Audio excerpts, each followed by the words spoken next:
അട്ടപ്പാടിയിൽ പിടിയിലായ അയ്യപ്പന് കടുകുമണ്ണ Maoist വെടിവെപ്പുമായി ബന്ധമില്ലെന്ന് police. പ്രതിസ്ഥാനത്ത് നിന്ന് ഒഴിവാക്കിയ അയ്യപ്പനെ കേസിൽ സാക്ഷിയാക്കുമെന്ന് പാലക്കാട് SP N വിജയകുമാർ പറയുന്നു. അതേസമയം അട്ടപ്പാടി വനമേഖലയിൽ 20 അംഗ മാവോയിസ്റ്റ് സംഘം പ്രവർത്തിക്കുന്നതായി SP സ്ഥിരീകരിച്ചു.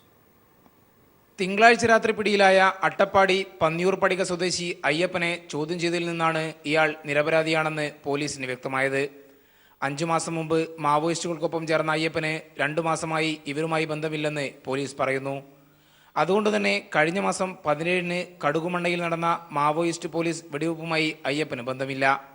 പോലീസിനെയും മാവോയിസ്റ്റുകളെയും പേടിച്ച് 2 മാസമായി അയ്യപ്പൻ വനത്തിനുള്ളിൽ ഒളിച്ചു കഴിയുകയായിരുന്നെന്ന് പാലക്കാട് SP N വിജയകുമാർ പറഞ്ഞു.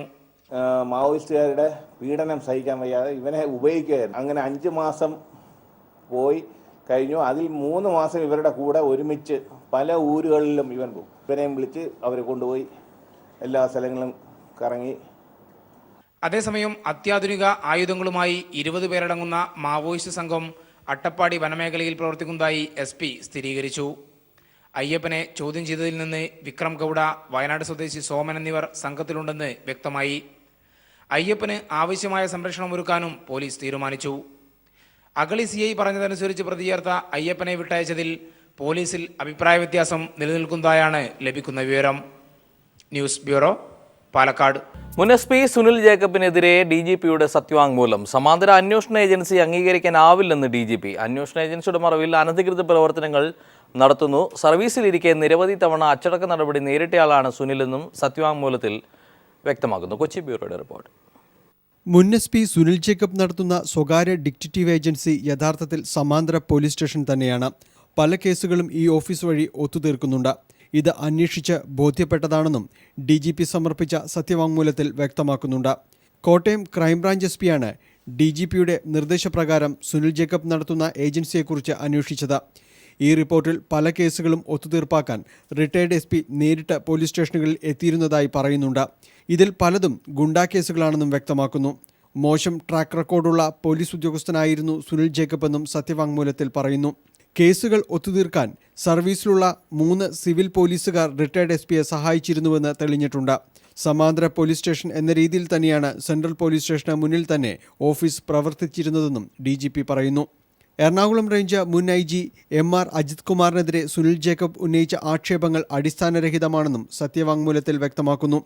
തന്നെ ജീവിക്കാൻ അനുവദിക്കുന്നില്ലെന്ന് കാണിച്ച് റിട്ടയർഡ് SP സുനിൽ ജേക്കബ് നേരത്തെ ഹൈക്കോടതിയെ സമീപിച്ചിരുന്നു. ഇതിന് മറുപടിയായി പോലീസിനു വേണ്ടി ഡയറക്ടർ ജനറൽ പ്രോസിക്യൂഷൻ നൽകിയ മറുപടിയിൽ സുനിൽ ജേക്കബ് കൊച്ചിയിൽ സമാന്തര പോലീസ് സ്റ്റേഷൻ നടത്തുന്നുണ്ടെന്ന് പറഞ്ഞിരുന്നു. ഈ നിലപാട് തന്നെയാണ് DGP സെൻകുമാർ സത്യവാങ്മൂലത്തിലും ആവർത്തിച്ചത്. News bureau, Kochi.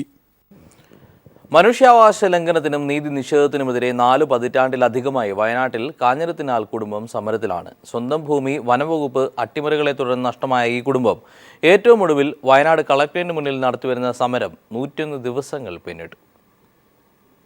1962 കുടിയേറ്റ കർഷകനായ കാഞ്ഞിരത്തിനാൽ ജോർജും സഹോദരൻ ജോസും ചേർന്നാണ് കാഞ്ഞിരങ്ങാട് വില്ലേജിൽ 12 ഏക്കർ ഭൂമി വാങ്ങിയത്. എന്നാൽ അടിയന്തരാവസ്ഥക്കാലത്ത് നിക്ഷിപ്ത വനഭൂമിയായി പിടിച്ചെടുത്തവയിൽ ഈ ഭൂമി ഉൾപ്പെട്ടിട്ടുണ്ടെന്ന് കാണിച്ച് വനം വകുപ്പ് ഈ കുടുംബത്തെ നിരന്തരം വേട്ടയാടി. ഭൂമി സംബന്ധിച്ച മുഴുവൻ രേഖകളുമുണ്ടായിട്ടും സാധാരണ കുടിയേറ്റ കർഷകനായ ജോർജ് നിഷ്കരുണം ഭൂമിയിൽ നിന്ന് ആട്ടിയിറക്കപ്പെട്ടു. വാടക വീട്ടിൽ രോഗദുരിതങ്ങളാൽ ഭാര്യ മരിച്ചതിനു പിന്നാലെ 2012 ഡിസംബറിൽ കാഞ്ഞിരത്തിനാൽ ജോർജും സമരങ്ങൾക്കിടെ മരണപ്പെട്ടു.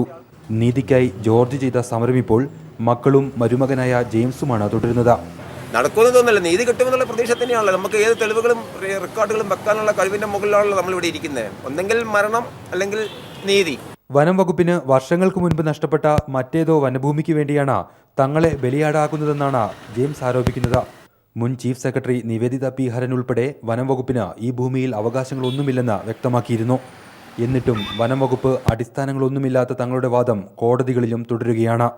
മാധ്യമങ്ങളും രാഷ്ട്രീയ പാർട്ടികളും നിരന്തരം ഇടപെട്ടിട്ടും എന്തുകൊണ്ട് ഈ കുടുംബത്തിന് നീതി ലഭിച്ചില്ലെന്ന ചോദ്യം ബാക്കിയാവുകയാണ്. അനൂപ് KR, വയനാട്.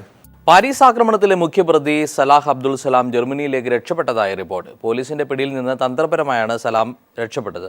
അതിനിടെ ISന്റെ ഭീഷണിയെ തുടർന്ന് ബെൽജിയത്ത് സുരക്ഷ ശക്തമാക്കി.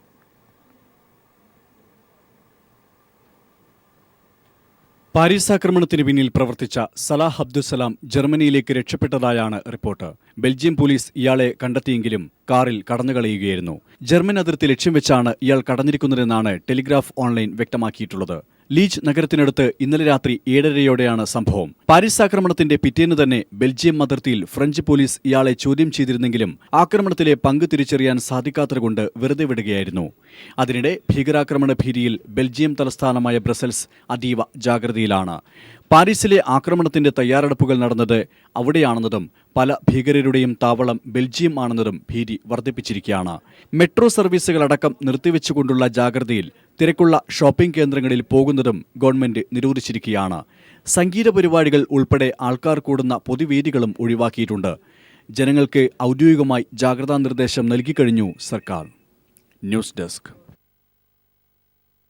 ചേർത്തല താലൂക്കിൽ കോടികൾ വിലമതിക്കുന്ന സിലിക്ക മണൽ ഖനനം വീണ്ടും സജീവമാവുകയാണ്. 11 kV ലൈനുകൾ വരെ ഭീഷണിയിലാക്കിയാണ് മണൽ മാഫിയ സജീവമായിരിക്കുന്നത്. റിപ്പോർട്ടിലേക്ക്. ചേർത്തലയിൽ സിലിക്ക മണൽ ഖനനം വീണ്ടും വ്യാപകമാകുന്നു. 11 kV വൈദ്യുതി ലൈൻ തന്നെ അപകടത്തിലാക്കിയാണ് മണൽ ഖനനം നടക്കുന്നത്. തൈക്കാട്ടുശ്ശേരി പഞ്ചായത്ത് 10-ാം വാർഡിലെ ഹരിജൻ ഗിരിജൻ കോളനി നിവാസികളുടെ ജീവൻ തന്നെ ഭീഷണി വരുത്തിയാണ് അനധികൃത ഖനനം നടന്നുവരുന്നത്. തൈക്കാട്ടുശ്ശേരി ചേന്നമ്പള്ളിപ്പുറം പഞ്ചായത്തുകൾ ഒട്ടേറെ സിലിക്ക മണൽ നിക്ഷേപമുള്ള പ്രദേശങ്ങളായിരുന്നു. ഇപ്പോൾ മണൽ മാഫിയയുടെ പ്രവർത്തനം മൂലം ഒട്ടേറെ മണൽക്കുന്നുകൾ ഇവിടെ ഉണ്ടായിരുന്നു. മണൽ മാഫിയയുടെ പ്രവർത്തനം മൂലം കുന്നുകളെല്ലാം തന്നെ ഇവിടെ ഇല്ലാത്ത ഒരവസ്ഥയിലേക്ക് മാറിയിട്ടുണ്ട്. ഇപ്പോൾ നിലവിൽ അവശേഷിക്കുന്ന ഇതുപോലെയുള്ള ടവറുകൾ നിൽക്കുന്ന ഏതാനും 1-2 കുന്നുകൾ മാത്രമാണ്. ആ കുന്നുകൾ പോലും ഈ രീതിയിൽ അപകടകരമായ രീതിയിൽ മണൽ മാറ്റാനായിട്ടാണ് മണൽ മാഫിയ ഇവിടെ ശ്രമിക്കുന്നത്. JCB ഉപയോഗിച്ച് മണലെടുക്കാനുള്ള ശ്രമം കഴിഞ്ഞ ദിവസം പഞ്ചായത്ത് അധികൃതർ തടഞ്ഞിരുന്നു. ടവറിന് ചുറ്റുമുള്ള മണ്ണ് മുഴുവൻ മാറ്റിയായിരുന്നു. JCB കൊണ്ട് ആ മണ്ണ് മുഴുവനും മാറ്റി ആ ടവറിൻ്റെ കാല് വരെ തെളിഞ്ഞ് കാണത്തക്ക രീതിയിലാണ് ഞങ്ങൾ വരുമ്പോൾ കണ്ട കാഴ്ച. അനധികൃത ഖനനത്തിനെതിരെ നിരവധി പരാതികൾ നൽകിയിട്ടും യാതൊരുവിധ നടപടിയും ഉണ്ടായിട്ടില്ല. KCBയുടെ അറിവോടെയാണ് ഇപ്പോൾ മണൽ ഖനനം നടക്കുന്നതെന്നും ആക്ഷേപമുയർന്നിട്ടുണ്ട്. Shajahan, news bureau, Alappuzha.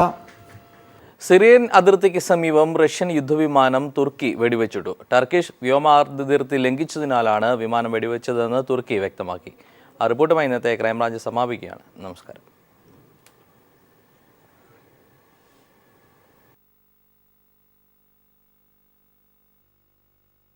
Sukhoi വിഭാഗത്തിൽപ്പെട്ട യുദ്ധവിമാനമാണ് തുർക്കി വെടിവെച്ചിട്ടത്. പലതവണ മുന്നറിയിപ്പ് നൽകിയിട്ടും അതെല്ലാം ലംഘിച്ചതിനെ തുടർന്നാണ് വിമാനം വെടിവെച്ചിട്ടതെന്ന് തുർക്കി പ്രസിഡന്റുമായി അടുത്ത വൃത്തങ്ങൾ അറിയിച്ചു. ഇക്കാര്യം റഷ്യൻ മാധ്യമങ്ങളും വാർത്താ ഏജൻസികളും സ്ഥിരീകരിച്ചിട്ടുണ്ട്. എന്നാൽ വിമാനം സിറിയൻ അതിർത്തിയിലായിരുന്നുവെന്ന് റഷ്യ വ്യക്തമാക്കി. വിമാനം സിറിയൻ അതിർത്തിയിലൂടെ പറക്കുമ്പോഴാണ് തകർത്തതെന്നും റഷ്യ ആരോപിച്ചു. അതേസമയം റഷ്യൻ പ്രതിരോധ മന്ത്രാലയം ഇക്കാര്യത്തിൽ ഇതുവരെ പ്രതികരിച്ചിട്ടില്ല. തുർക്കിയിലെ ഹബർടർക്ക് TVയിൽ ഒരു വിമാനം തീപിടിച്ച് താഴേക്ക് പതിക്കുന്ന ദൃശ്യങ്ങൾ സംപ്രേഷണം ചെയ്യുകയും ചെയ്തു.